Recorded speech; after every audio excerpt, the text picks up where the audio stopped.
Hi, everybody. Welcome to the first. It's July 10th. Jeez, 2024. I'm Ryan Ballingy. Thanks for being here. It's a big day for Golf News Net. Big day for me personally. We'll get to that a little bit later on in the show.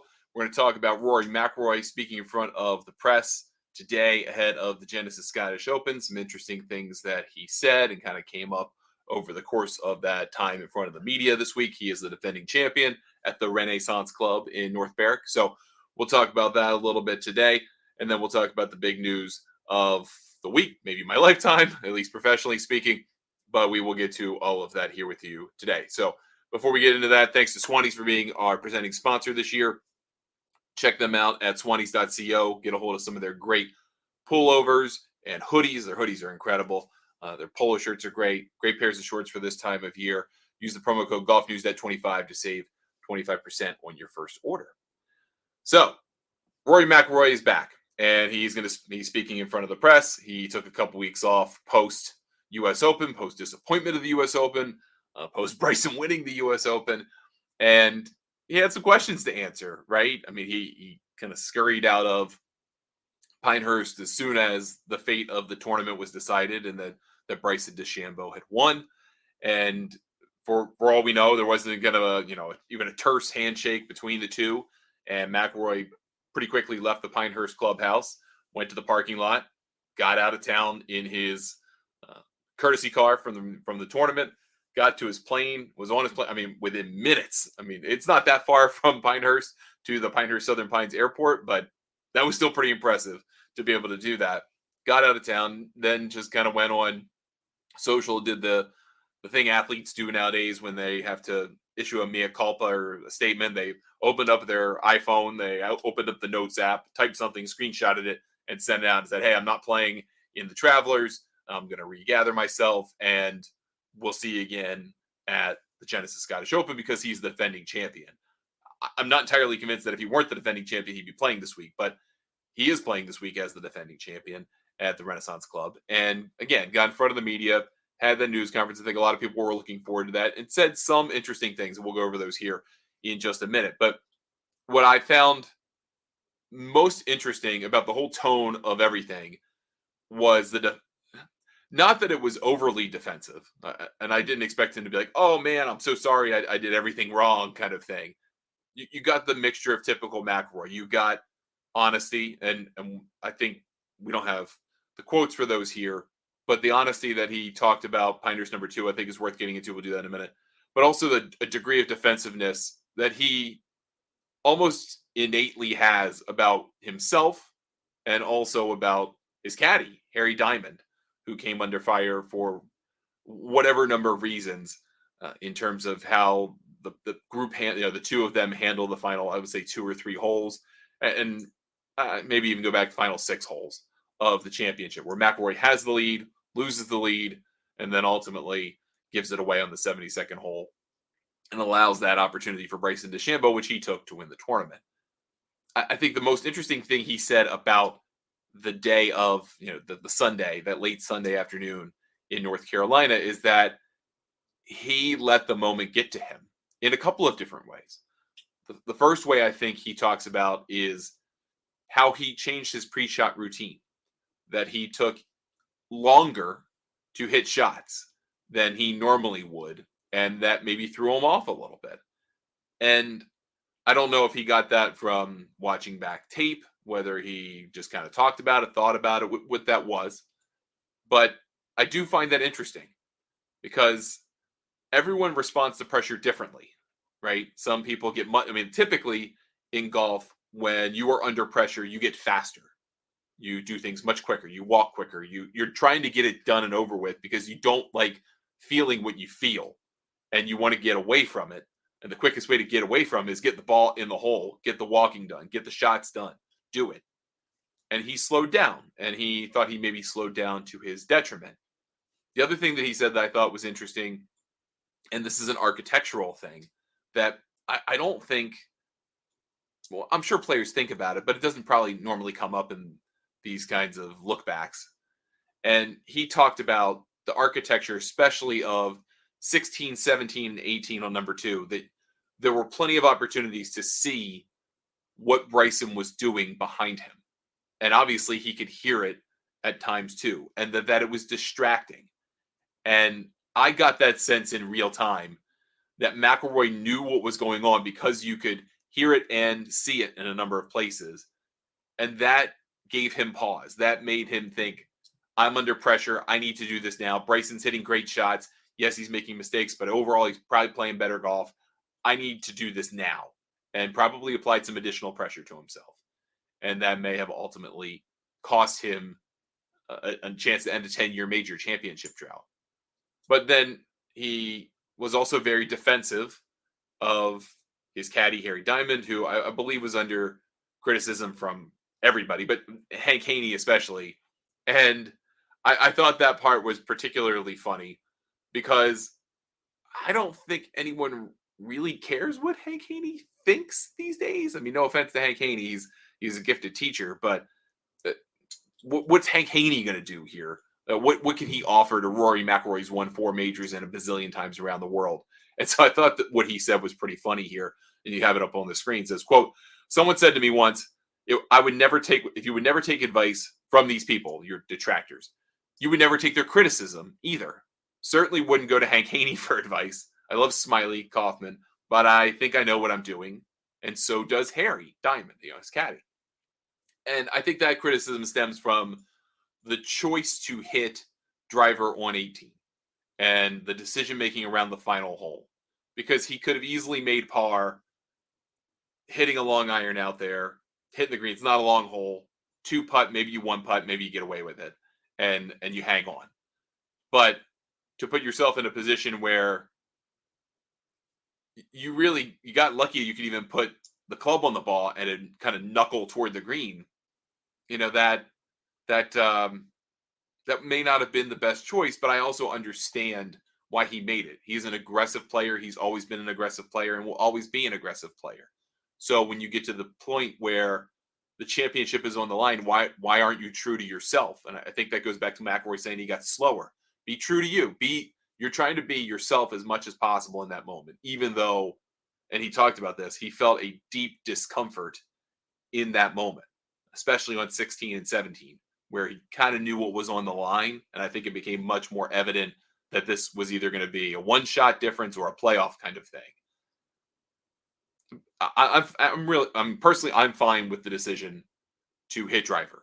That does not bother me.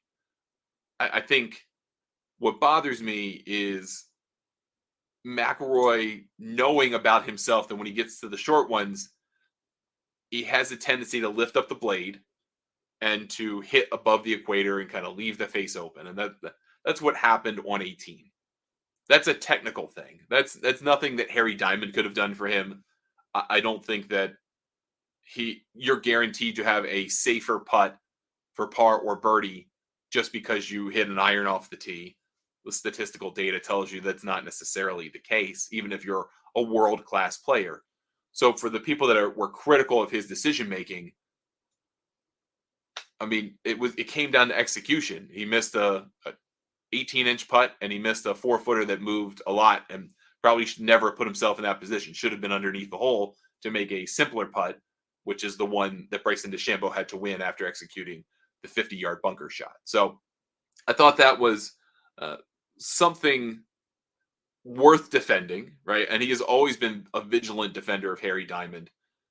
At the end, I think we talked about this a little bit with Keegan Bradley, and I'm not trying to analogize entirely between being a Ryder Cup captain and a caddy, but caddies are important, and they can be extremely important in these kinds of situations. But at the end of the day, it's down to the player and what the player believes they need from their caddy and in that moment. And if the player thinks what they're doing is fine, then what's the caddy going to do? Tackle the guy and hit the shot for him? No. Eventually, it comes down to what the player does or doesn't do, what they do or do not execute. And I think that comes down to McIlroy. That said, I think you continue to talk about what is it like to kind of have that type of moment and then try to build upon it.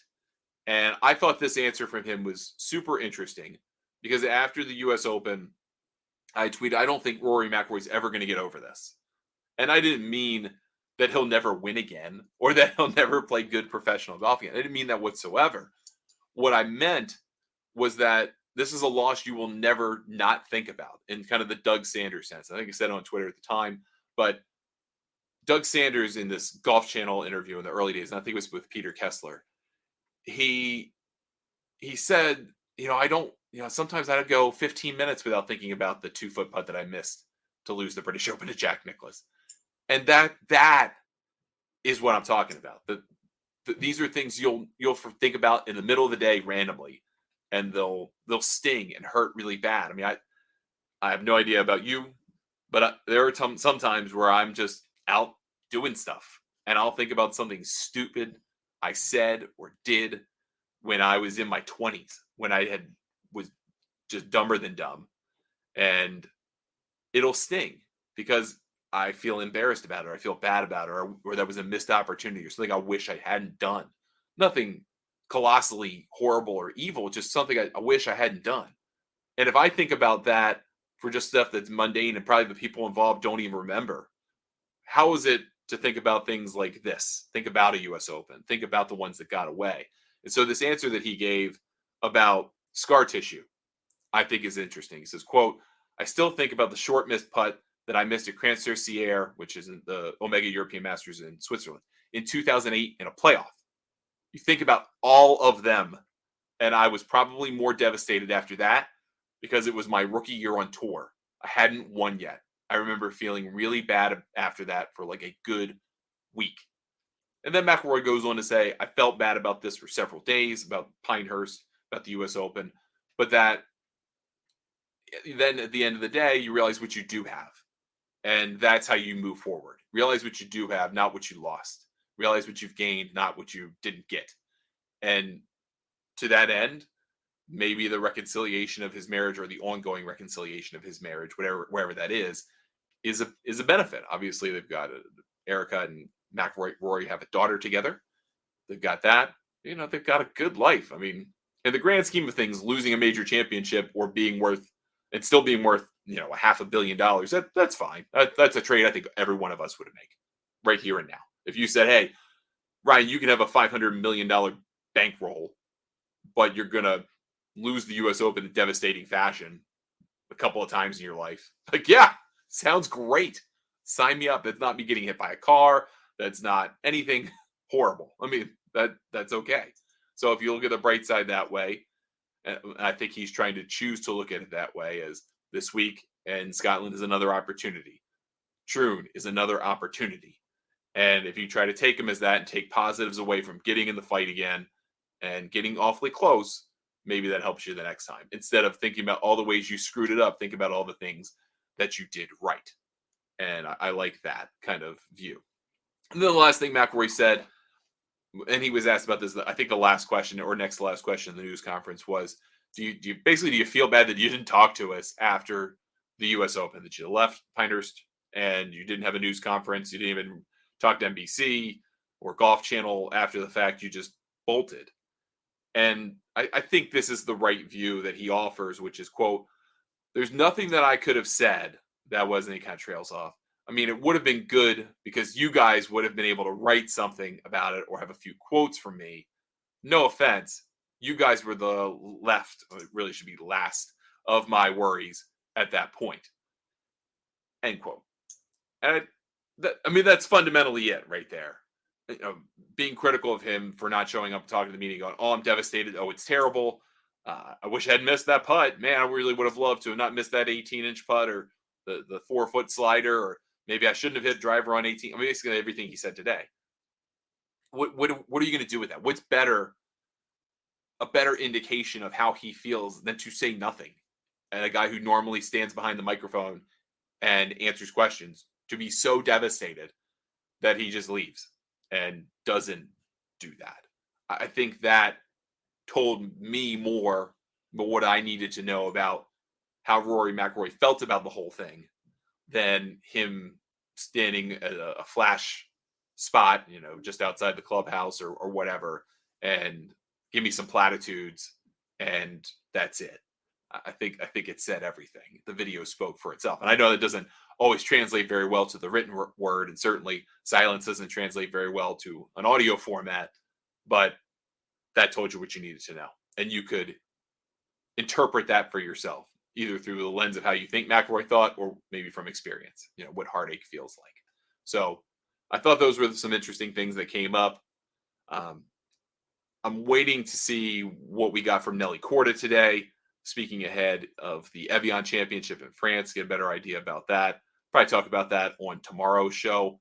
We did do a preview show with a friend Craig Thompson, talk about the Mundi Evian Championship. So if you want to check that out, I'll be retweeting that here after the show's over. It's an interesting look at the championship, not only from trying to pick winners perspective, but also just the history of the Evian, the 10 years of it being a major, now getting into that second decade, its place in the major championships, there's all kinds of stuff there that I think's worth a good listen. So last thing to talk about today is the big news that I've been teasing, I believe, on this show and in the audio version of this show and on Twitter and LinkedIn and all that stuff over the last, feels like forever, but the big news is finally here. And that is the Golf News Net TV is coming in just a few weeks' time. So either the last week of July or first week of August will be the debut of Golf News Net TV. Now, what is Golf News Net TV? Golf News Net TV, or as we will call it, GNN TV, is a 24/7 streaming linear TV channel that will be available on streaming platforms. So things like Roku or Pluto or Zumo or Philo or Fubo or Sling, those types of platforms. And they'll be available kind of across the board. We'll roll out with some here initially, and then we'll continue to scale up over the coming months throughout the end of the year. But the channel is going to cover the breadth of the game. So we'll have talk shows like this one with other people hosting as well, not just me. And we'll talk about the issues of the day, and they'll simulcast on Golf News Net Radio. And then we'll also have programming that's already airing on television. So a lot of the shows that we have partnered with, they're being created and aired on regional sports networks around the United States already, some internationally as well. And those are great, already made for TV shows that can have a bigger reach, bigger geographic reach with our partnership, with our help. And they cover all kinds of subjects. That could be instruction, could be travel, could be equipment. We'll have original programming as well, covering a variety of those topics, and some with brand partners that we've been working with behind the scenes. We'll be broadcasting live from some of the biggest golf tournaments in the world. Now, that won't happen at the 4 men's majors this year, but we'll have some details on the first of those big broadcasts coming relatively soon once we get the channel going, but very excited about that. And then we will also be showing golf competitions. Many of them will be live.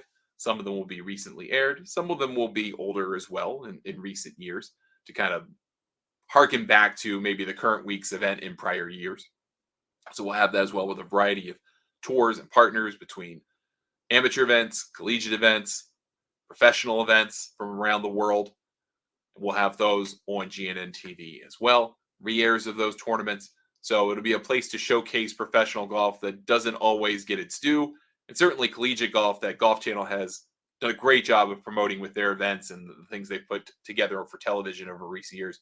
But we think we can augment that. We know we can augment that as well with additional coverage.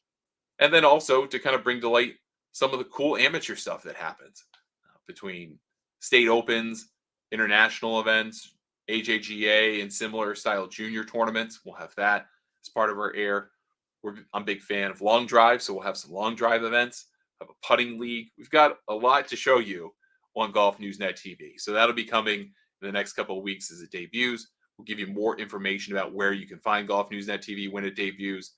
At a minimum, it'll be available on golfnewsnet.com. So even if you can't find any of the streaming services we point you to, you can watch it at golfnewsnet.com. It'll be available as part of our OTT apps for Roku and Amazon Fire and Apple TV as we revamp them. So you'll be able to watch on those too. And there'll be many more ways to consume it as well. So we'll get that information out to you as we go along. But this is a 14-month project from conception to execution. We have an incredible partner and our friends at TVIQ who have done a lot of the big legwork in the industry to get us to this point so that we can get on these platforms and provide the programming. And we've got so many cool partnerships that we've made and are making to bring this to life. so that we can be the channel for the golf obsessed, whether you play golf, whether you watch golf, whether you do both, and to give you a place where there's always something to tickle your fancy about golf. And that's what we want Golf Newsnet to be. Golf Newsnet TV to be. That's what Golf Newsnet Radio has been.